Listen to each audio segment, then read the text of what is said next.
Some other news to tell you about tonight. This developing story, people worried about their money, and for good reason. Financial regulators shut down New York-based Signature Bank in a move designed to slow down a banking crisis 2 days after the collapse of Silicon Valley Bank in California.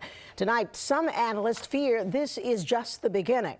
Eyewitness News reporter Lucy Yang on the Upper East Side. Lucy? Well, that's right, Sandra. On Friday, a tech bank, a very large tech bank, went belly up. Tonight, a crypto bank here on the other side of the country follows suit. Signature Bank, which has an office behind me, is now in the hands of the FDIC. And no matter how you read these tea leaves, these are very troubling financial developments. Another bank bites the dust, and tonight fears are mounting. How many others are teetering on the brink of bankruptcy? Signature Bank is a big cryptocurrency lender in New York. On Sunday, the Federal Deposit Insurance Corporation, the FDIC, took over its assets worth more than $110 billion and more than $88 billion in deposits. Signature is now the third largest bank to fall into financial failure in U.S. history. On Friday, the second largest bank to go belly up sent shockwaves from California. Silicon Valley Bank, which catered to the tech industry, started selling assets last Wednesday to balance its books. Instead, panic took over as customers and investors demanded their money. The FDIC had to step in to contain the fire.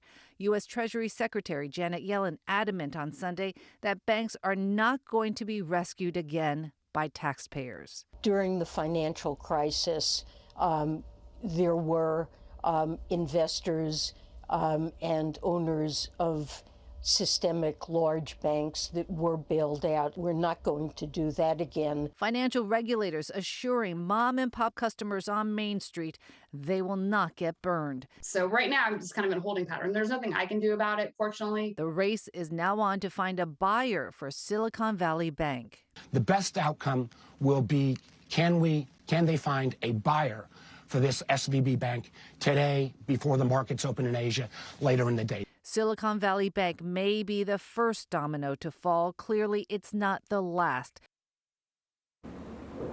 Now, here's an important detail. The FDIC insures depositors up to $250,000. Anything beyond that is considered too bad, so sad. But in this case, the FDIC is promising to make all depositors whole. That means 100% insured. That is a gamble.